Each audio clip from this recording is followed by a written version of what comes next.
Have you been impacted by this Making Tax Digital change HMRC have brought in? And do you use Xero and you're not quite sure if you're ready for Making Tax Digital? This video is for you.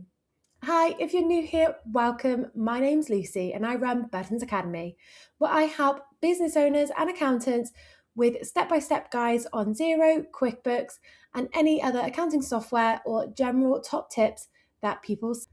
As I say, during this session, we're looking at Xero and making sure that it is connected to HMRC and set up ready for Making Tax Digital for the 7th of August. So what we're going to do is jump on over to Xero and make a start.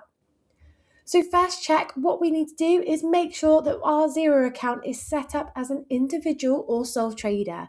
This might not be the case because some Xero accounts initially are potentially defaulted set to limited companies. So we need to double check that ours is set up for an individual or sole trader. So to do that, what we need to do is click on our name and then go to settings and then organisation details.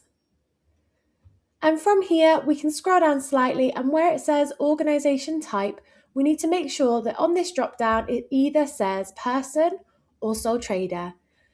For Making Tax Digital, it doesn't matter whether you click person or sole trader. As long as one of the two have been chosen, that's what matters. So make your chosen selection and then scroll down and click save. So that's check number one. Check number two, we scroll back up, go back to our name, settings, and now what we want to do is come on over to our financial settings. And here, this is really important. What date are you setting yourself up for Making Tax Digital, or what date are you getting your accountants to set you up for? So clicking on Manage Financial Year End, here we need to have a think about what is our year end date. So are we in line with the tax year? And therefore the 5th of April is our last day of financial year? Or do we need to click update and change this to actually be the 31st of March because we've elected to be the 1st of April as our start date for Making Tax Digital? So only choose this if you've chosen 1st of March, otherwise leave it at the 5th of April. So if we choose the 31st of March, we need to then have a read of this create transition period and choose the relevant option, so either yes or no. In my instance, I'm going to click no because it's a brand new business and nothing is on this account other than what I've started putting in for this year. Therefore, no is acceptable and therefore I click save. If you're not quite sure, reach out or speak to your accountants and they'll have the answer for you. So again, we click on this save button and click confirm, and that will now change our financial year end date. From here, if you have more than one sole trade income, so more than one source of income, what you also need to do for Making Tax Digital is go and add tracking categories. Now, if you only have the one source of income, you don't need to do this. You can, but you don't need to. So if you need to add these categories, click on your name again, click settings, and then scrolling down, we then go to tracking categories. And then from here, we can add our tracking categories. So this is really important that you choose a relevant name for this. So I'm going to click adding tracking categories. And the name of this is, well, I need to do it for Making Tax Digital. So I might as well just call it Making Tax Digital. But when it comes to the category options, this is where I choose my business names. So I might say one of them is the accounting consultancy side of things.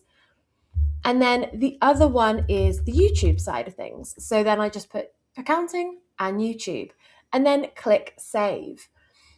Now I've got both of my income streams in here. When I come to reconcile any of my transactions, I will be able to choose either accounting or YouTube to allocate towards that transaction.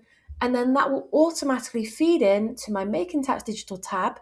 And then my accounting, my income or expenses will be allocated to the correct page on my Making Tax Digital tab.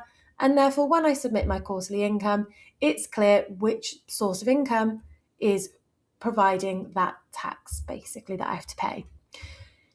If though you think, oh, well, I've spelt that wrong, so maybe YouTube has spelt the wrong way, or actually I want to rename it, you can click this rename button, and then it allows you just to change the YouTube one.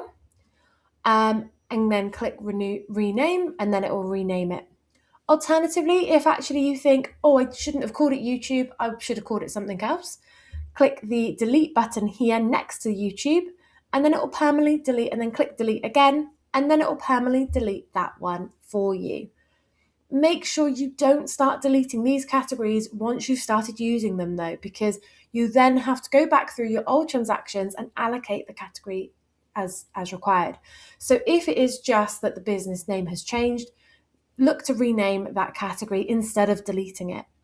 Alternatively, again, if you think actually this whole tracking category, I don't need to do, I've only got the one source of income, don't know why I followed along and did this, then you can delete the tracking category as a whole. So to do this, we need to do it next to the category name, the top level name. Click the cross arrow again, at the cross box again, click delete, and that deletes our tracking categories altogether. That is just a few of the checks that I would recommend doing before you look into your Making Tax Digital tab. I do hope this video was helpful. Thanks for watching, and don't forget to like and subscribe and follow along for more helpful top tips. I'll see you at the next one.